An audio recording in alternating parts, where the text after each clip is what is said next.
नमस्ते, मैं डॉक्टर राधा महली, घंटी आधारित शिक्षिका, अर्थशास्त्र विभाग, जेएलएन कॉलेज चकधरपुर, कोल्हान विश्वविद्यालय से। आज का ये video UG semester 5 economics honours के विद्यार्थियों के लिए है, स्टैटिक्स पेपर से रिलेटेड है।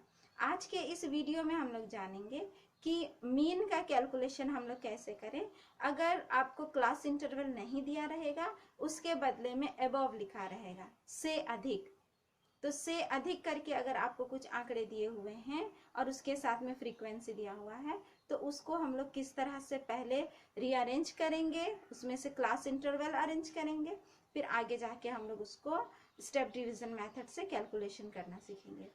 उसके साथ ही हम लोग इस वीडियो में ये भी जानेंगे कि अगर मीन कैलकुलेट करने के लिए आपको क्लास इंटरवल यानी कि वर्ग अंतराल नहीं दिया गया है और उसके बदले में आपको मीड वैल्यू यानी कि मध्य मान दिया हुआ रहेगा, तो फिर आप इस तरह के प्रॉब्लम को किस तरह से सॉल्व करिएगा।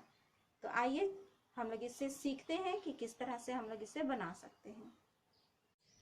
अब हम लोग ये देखेंगे कि सतत श्रेणी में से अधिक वाले प्रश्न को हम लोग किस तरह से बनाएंगे। यहाँ एक उदाहरण के माध्यम से हम लोग इसे सॉल्व करना सीखेंगे।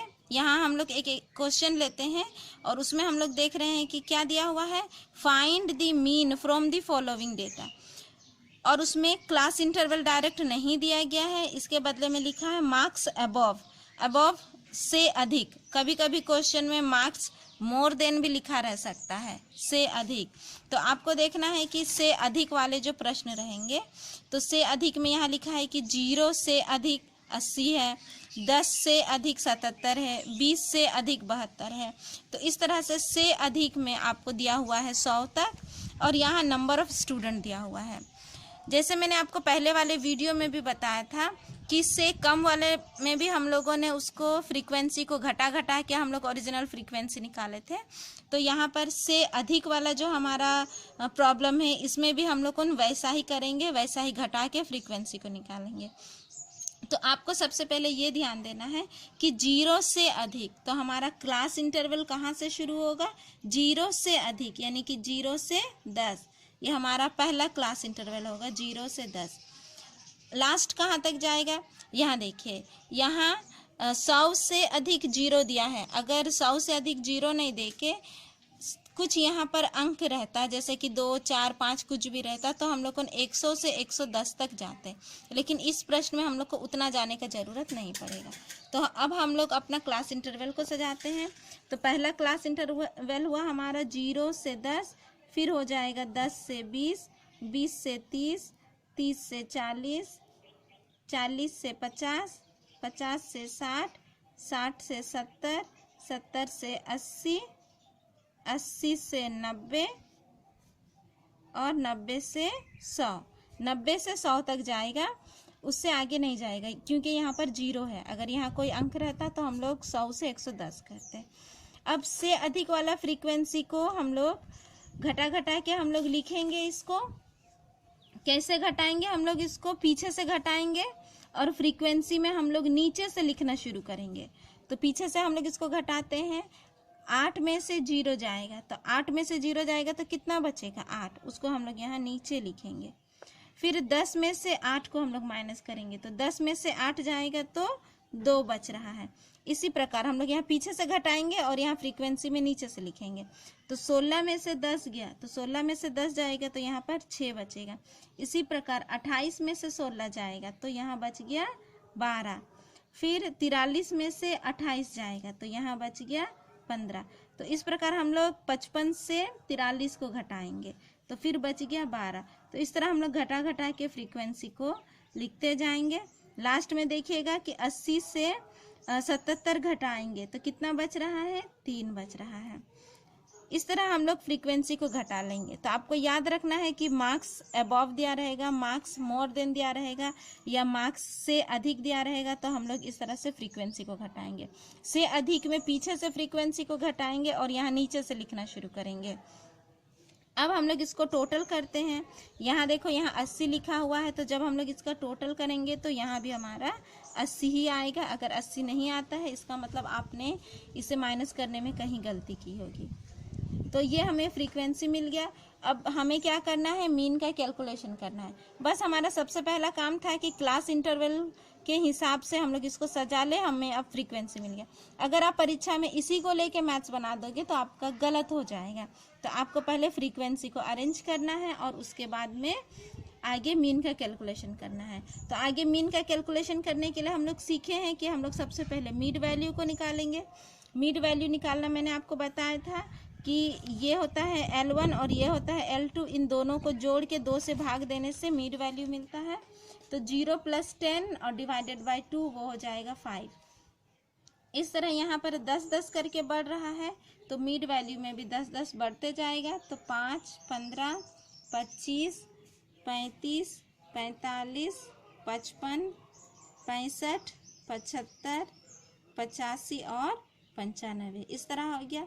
अब हम लोग क्या कर रहे हैं, इसको हम लोग स्टेप डिवीज़न मेथड से हम लोग बनाएंगे।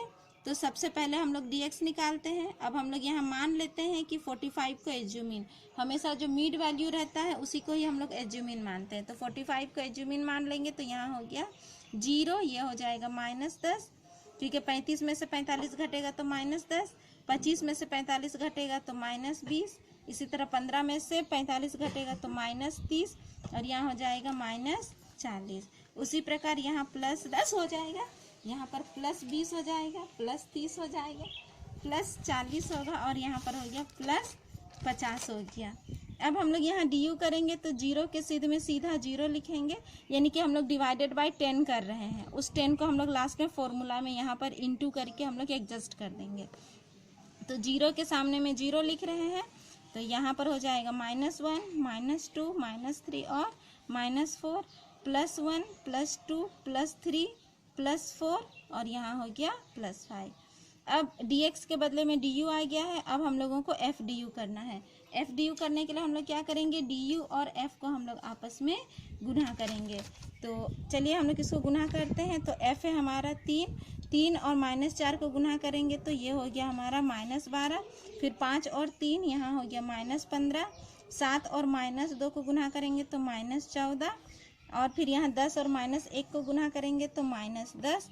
इसी तरह यहाँ पर हो जाएगा 0, 15 एकम 15 हो जाएगा, 12 दूना 24 हो गया, 6 तिया 18, 2 चौके 8 और 8 5 6 40। अब हम लोग क्या करेंगे, जितना भी हमारा प्लस वैल्यू है इसको हम लोग अलग जोड़ेंगे और जो माइनस वैल्यू है उसको अलग जोड़ेंगे। तो प्लस वैल्यू को जब हम लोग जोड़ रहे हैं तो ये हो जा रहा है 105 और जब हम लोग माइनस वैल्यू को जोड़ रहे हैं तो वो -51 आ रहा है। तो अब हम लोग जोड़ने के बाद हमारा आया कितना, 54।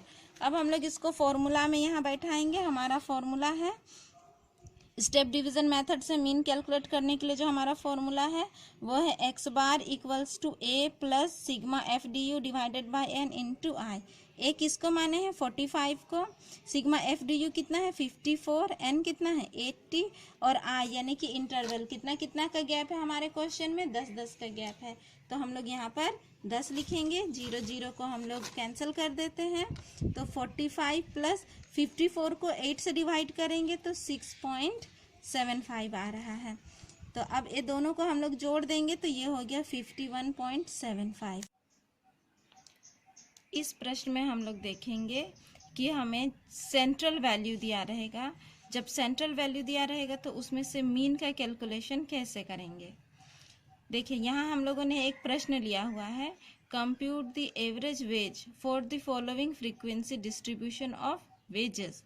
यहाँ देखिए यहाँ सेंट्रल वैल्यू दिया हुआ है, कभी कभी सेंट्रल वैल्यू नहीं लिख के मिड वैल्यू लिखे रहता है, तो सेंट्रल वैल्यू भी मिड वैल्यू ही होता है, यहाँ पर सेंट्रल वैल्यू लिखा हुआ है। तो सेंट्रल वेज दिया हुआ है 15, 20, 25, 30, 35, 40, 45, 50, 55 और उसके साथ यहाँ पर वेज अर्नर्स ये नंबर में दिया हुआ है। ये दिया हुआ है 2, 22, 19, 14, 3, 4, 6, 1, 1। तो इसमें अगर हम लोग डायरेक्ट मेथड से मीन का कैलकुलेशन करना चाहते हैं तब क्लास इंटरवल निकालने का ज़रूरत नहीं है। तो ये जो मिड वैल्यू है इसको हम लोग यहाँ x के रूप में लिखे हुए हैं, यहाँ लिखे हुए हैं मिड वैल्यू और यहाँ पर f दिया हुआ है। डायरेक्ट मेथड से मीन का कैलकुलेशन करेंगे तो सीधा आप यहाँ पर fx कर सकते हैं, f इंटू एक्स कर सकते हैं, उसके बाद में टोटल करके जो डायरेक्ट मेथड का जो फॉर्मूला है mean equals to sigma f x divided by n, उससे भी हम लोग मैथ्स बना सकते हैं। लेकिन कभी कभी इस तरह का क्वेश्चन मीडियन कैलकुलेट करने के लिए भी देता है, और बिना क्लास इंटरवल के मीडियन का कैलकुलेशन नहीं हो सकता है।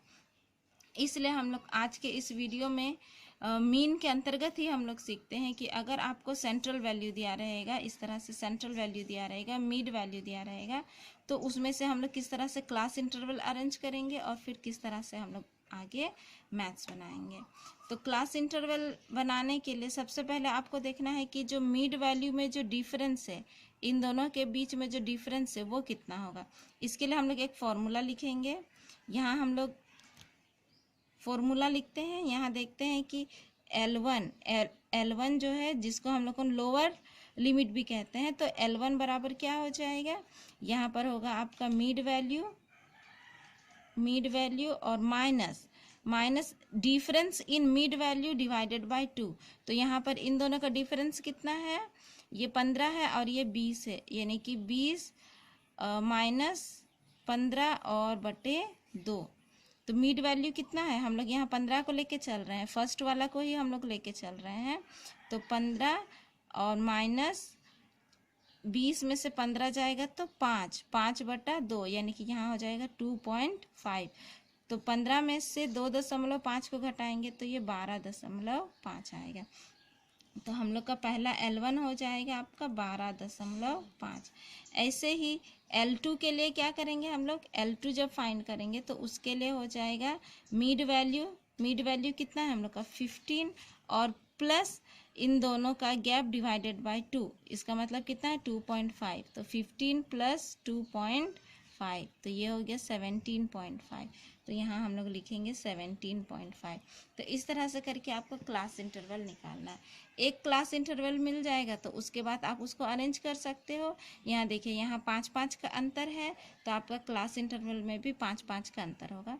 तो 12.5 से 17.5, नेक्स्ट हो जाएगा 17.5 से 22.5, यहाँ होगा 22.5 से 27.5, फिर 27.5 से 32.5, 32.5 से 37.5, 37.5 से 42.5 और 42.5 से हो जाएगा ये 47.5 और 47.5 से हो जाएगा ये 52.5 और यहाँ लास्ट में भी मिड वैल्यू है तो 52.5 से हो जाएगा ये 57.5। तो इस तरह से हम लोग जो है क्लास इंटरवल को अरेंज कर सकते हैं। अब आगे आपको जो प्रोसेस से मैथ्स को सॉल्व करना, उस प्रोसेस को अपनाना है। तो यहाँ हम लोग जो कॉलम खींचे हुए हैं ये शॉर्टकट मेथड के हिसाब से, एज्यूमिंग मेथड के हिसाब से हम लोग खींचे हैं। तो चलिए सबसे पहले हम लोग मिड वैल्यू में से एज्यूम कर लेते हैं, 35 को मीन के रूप में एज्यूम कर लेते हैं। तो यहाँ हो जाएगा 0। अब 30 में से 35 घटेगा, 30 में से 35 घटेगा, तो यहाँ आ जाएगा -5। 25 में से 35 घटेगा तो -10, यहाँ हो जाएगा -15 और 15 में से 35 घटेगा तो -20। इसी तरह यहाँ 40 में से 35 घटेगा तो +5, 45 में से 35 घटेगा तो +10, +15 और यहाँ +20। अब क्या करना है, नेक्स्ट हम लोग को FDX करना है।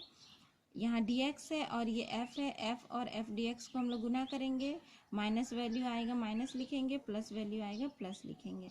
तो 2 गुना -20 करेंगे तो यहाँ हो गया -40, 22 गुना -15 करेंगे तो -330, यहाँ पर 19 गुना 10 -190, 14 गुना -5 तो यहाँ हो जाएगा -70, 3 गुना 0 तो 0, 4 और 5 गुना करेंगे तो 4 5 6 20, ये प्लस आएगा और ये हो जाएगा 6 ढाई के 60, 15 एकम 15 और 20 एकम 20। अब हम लोग जोड़ते हैं, हम लोग यहाँ माइनस वैल्यू को अलग जोड़ेंगे तो माइनस वैल्यू को अलग से जोड़ने पर आ रहा है -630 और फिर प्लस वैल्यू को अलग जोड़ेंगे तो ये हो गया +115। जब हम लोग माइनस करते हैं तो -515 आता है। -515 क्या आया, सिग्मा f dx। अब हम लोग मीन का फॉर्मूला यहाँ अप्लाई करेंगे।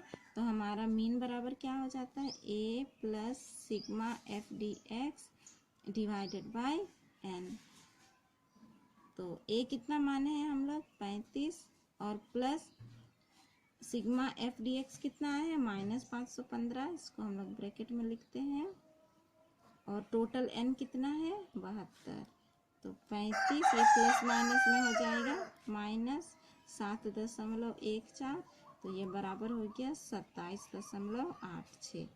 ये आपका हो गया एवरेज वेजेस, ये हो गया आंसर। तो इस तरह से हम लोग देख रहे हैं कि अगर क्वेश्चन में आपको सेंट्रल वैल्यू या मिड वैल्यू दिया रहेगा तो उसमें से आप मीन का कैलकुलेशन कैसे करिएगा। तो आज के इस वीडियो के लिए इतना ही। अगले वीडियो में मैं फिर आप लोगों के बीच उपस्थित होंगी। तब तक के लिए धन्यवाद।